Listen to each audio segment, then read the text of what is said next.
бериңиз ага. Саламатсызбы, Сайран Турсуновна. Мына сиз акыркы 3 жылдан бери ушул Нарын дарыясынын булгануусу боюнча бир маанилүү изилдөө жасап келатасыз да. Айтып бериңизчи, ушул изилдөөнүн идеясы качан кандайча пайда болду? Саламатсызбы, бул Нарын дарыясынын изилдөөнүн идеясы 2002 жылы пайда болгон. 2002 жылдан бери мен ушул илимий иштин үстүндө иштеп келе жатам. Анан акыркы 3 жылда сиз жасаган изилдөөнү жүргүзүү үчүн каражатты каяктан алып жатасыз? Акыркы 3 жылдан бери ошо Кыргыз Республикасынын Билим берүү министрлигинде илимий бөлүм бар. Ошол жерде бюджеттик темаларга кирип, ошо Нарын дарыясынын изилдөө боюнча ошо проекти менен иштеп келе жатам. Жакшы. Эми дагы бир суроо, ушул изилдөөнү жүргүзүүнүн алкагында кандай жумуштарды аткара алдыңыз, анан кандай кыйынчылыктарга дуушар болдуңуз? Ушул изилдөөнүн алкагында 2002 жылдан бери изилдеп келатам. 2002 жыл, 2005 жыл, 2013, 2011 жылда, эми 2020 жыл, 2022 комплекстүү изилдөө болуп атат Нарын дарыясынын, жогорку Нарын дарыясы боюнча.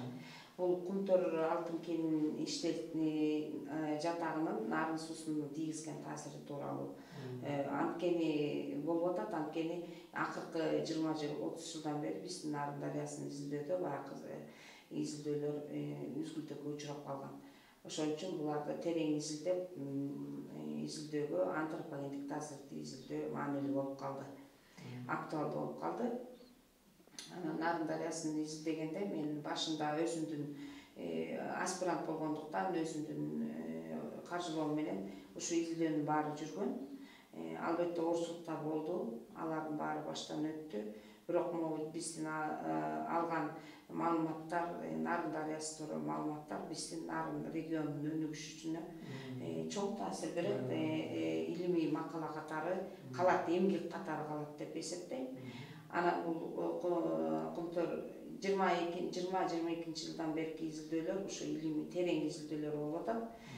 Сезондук изилдөөлөр, сезондук жазкы, жайкы, кышкы ушу изилдөөлөрдө жогорку Нарын дарыясынын изилдөө микрокомпоненттик суусунун абалын изилдеп атабыз. Ал эми таасирлер боюнча биздин Нарын областында жумушчу топ түзүлгөн 4 мартта 2021 жылы Кумтөр алтын кенинин ишмердүүлүгүн текшерүү боюнча. Ошол комиссияга биздин Нарын университетинин атынан мен Торо Сайран Турсуновна кошо киргем. Катышып жыйынтыгында биздин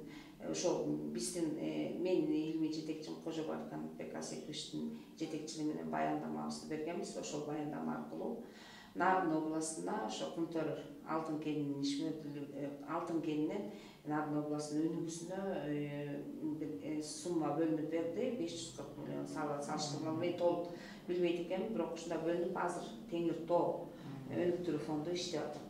Жакшы. Демек, бул изилдөө Нарын региону үчүн пайда алып келиптир. Бирок ушул жерде дагы бир суроо жаралып атат. Ал каражатты Кумтөр ишканасы жөнүгө бөлүп берген жок. Демек, Нарын дарыясына зыян келип атканы чын экен да. Ооба, бул илимий изилдөөлөрүбүздө ошо сезондук өзгөрүүлөргө дуушар болгонун тастыктап берген үчүн ушул баяндамада кеңири айтылган. Ошон үчүн изилдөөлөрдүн жыйынтыгы менен анан Нарын дарыясы, Нарын областына бөлүнүп берилип отурат. Чоң рахмат аягыңызга. Мындан аркы илимий иштериңизге дагы ийгилик каалайбыз. Өлкөбүзгө ушундай илимий изилдөөлөр ар дайым ушундай пайда алып келип турсун. Рахмат.